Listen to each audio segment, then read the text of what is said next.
Joined by Arizona Republican Senator Martha McSally. Senator McSally, thanks for being with us. Absolutely. Thanks for having me on. Arizona and Maricopa County in particular has suddenly become one of the nation's hotspots for COVID. As a state, we are definitely trending in the wrong direction. We had a record high 2,392 new cases yesterday, 1,800 new cases and 20 new deaths today. How concerned are you? Well, we're all concerned about this virus. We have since it came to us, from China, and we're still learning a lot about it.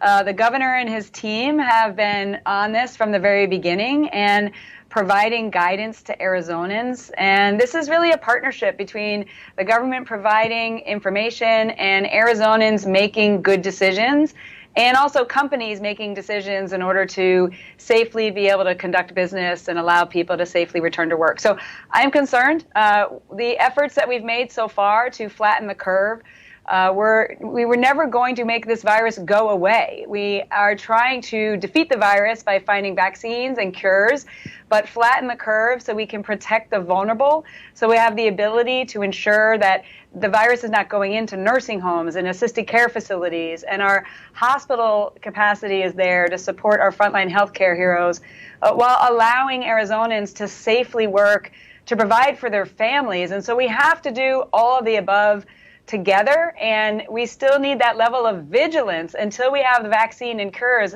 for all of us to be conducting ourselves in a way that's going to minimize the spread of this virus. And I think you're right. And I know you have an elderly mother and I have an elderly parent, and we're all concerned about that population. Where do you stand on the idea of mandatory masks for Arizona? Yeah, that's the governor's decision. He's doing his job. I'm doing my job as a senator. We are in a partnership. We engage with him to say, hey, what else does Arizona need? What can we do at the federal level, to get the PPE out to Arizona, to get the testing capabilities and supply chain that they need? What other policies? I reached out and got 100 extra ventilators back when the Navajo Nation was really struggling. And so we're doing our role here in the Senate through the CARES Act and through other legislation to provide financial support to individuals and families and make sure we're supporting our hospitals and our frontline healthcare heroes. And the governor got elected to be the governor. And so you'll have to ask him the questions on his decision-making process. But we're all in this together. I think this is time for all of us to put differences aside, to act in goodwill with each other, and to understand this is a complex challenge that we have as we're trying to save lives and also save livelihoods, to include the health impacts that we've seen that are concerning of, addiction or domestic violence, child abuse, and other things that are related to the very difficult measures we've had to take so far. So let's all be all in this together, and let's be smart and safe and still support each other through this process. I agree, and it's got to be very tough to find the sweet spot between protecting the public health and protecting small business owners across the state. But I want to talk about the mission, because you had a very distinguished career in the Air Force. And in the military, as you know, there is always just one goal, and that's accomplishing the mission. Shouldn't the mission in Washington be to eradicate, or at least drastically on a national basis, cut down the cases of COVID-19? Because it seems like it has become a very political issue. Well, I'll tell you, on our part, when this virus came from nowhere, we knew nothing about this virus, right? And when it came to America, we're learning a lot about it every single day. We're still learning more about how it's transmitted between people. You see new studies every single day. But think about it. We went from nowhere to having some potential treatment options that are being tested on the fast track to see whether they work to help save people's lives.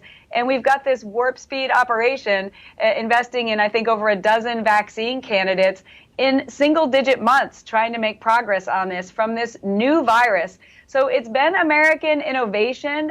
Ultimately, fast tracks for treatments and cures, and the vaccine is going to be the ultimate way we defeat this virus. But in the meantime, we're all in this together, and there's many things that we can do.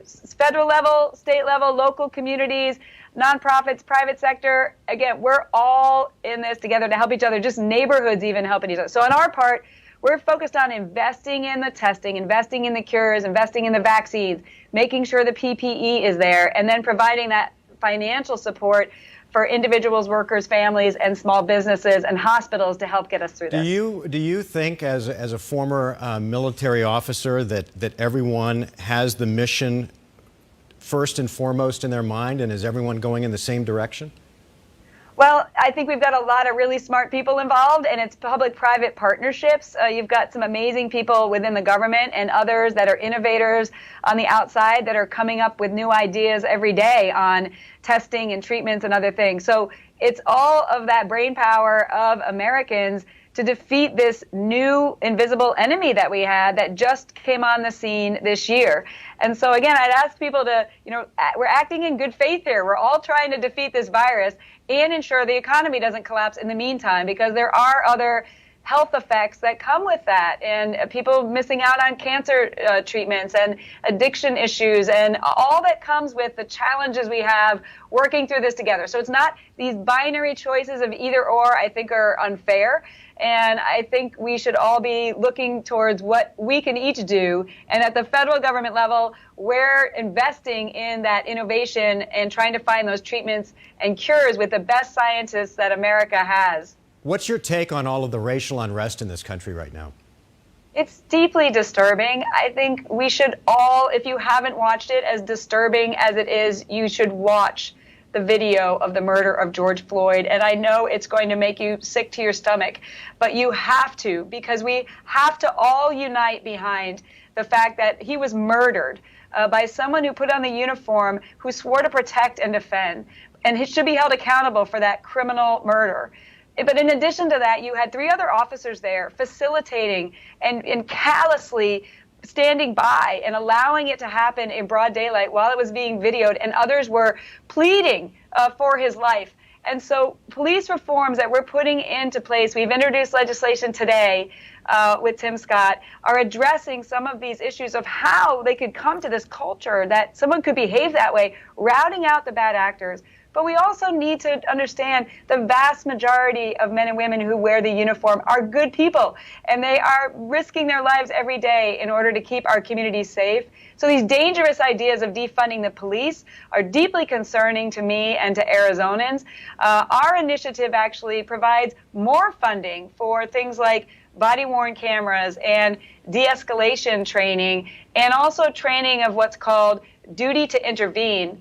This, to me, is a very important one coming from the military that perhaps could have stopped the murder of George Floyd if those other officers showed the courage to stand up and intervene when they saw excessive force was being used. This is a principle we have in the military. Don't be a bystander or a facilitator when you see wrongdoing, but we have to train our officers, no matter what your rank is, of your duty to intervene. So these are some of the elements in our legislation we introduced today, and we really hope to pass it next week to address some of these concerns.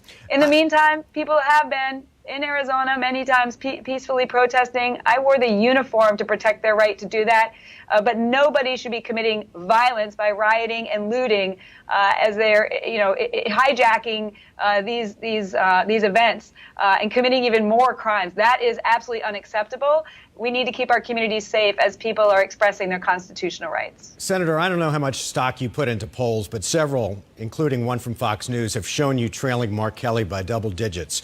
Are you confident that you can turn those numbers around?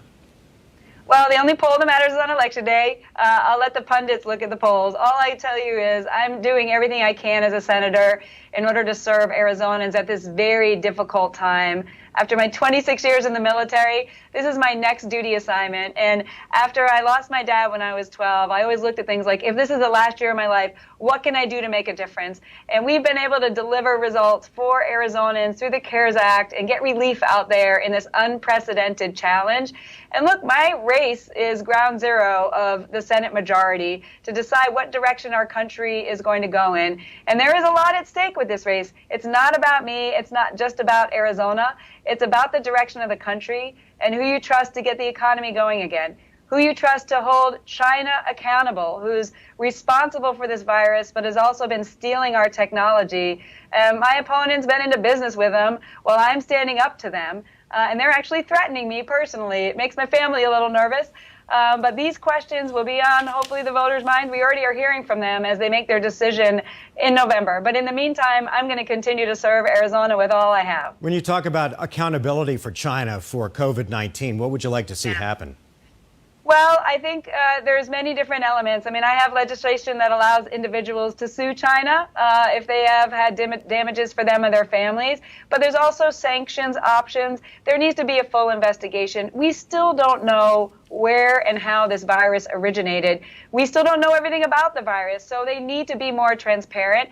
But we also need to bring manufacturing home, Mark. We are reliant on our adversary for our protective equipment for healthcare workers. 90% of our pharmaceuticals, our antibiotics, and many other drugs are made in China. Our national security, you can't make an F-35 without critical minerals from China. So I think Americans have really awakened that we've got to bring this manufacturing home. We need the supply chain for these critical things, and we need made in America again. And that's going to be a part of what we do going forward. China's been on the rise for many years. For those of us who have been involved in national security, I've been deeply concerned about their behavior across military fronts, economic fronts, stealing our technology. And I think many people have now woken up to the danger that they are. But when America puts our mind to something, we can ensure that we can protect our own security and we don't allow ourselves to be beholden to an adversary like them again. Do you worry, because most people believe that COVID will resurge in the fall, do you worry how the election will be impacted by COVID? And how do you feel about a mail-in only model because of the pandemic? Well, we don't know about this virus. We're learning about its behavior, and all the experts are not really sure how it will behave in the fall. So we will see. We've shown that there are ways for people to be able to, safely conduct business, to include voting in person. Many Arizonans like to vote in person. We have a very robust vote by mail, as you know, that individuals can sign up for, and those decisions are all made at the state level. So we'll see as it approaches. All right, Senator Martha McSally with us. Thanks so much for your time. Appreciate it. All right, all the best. Take care.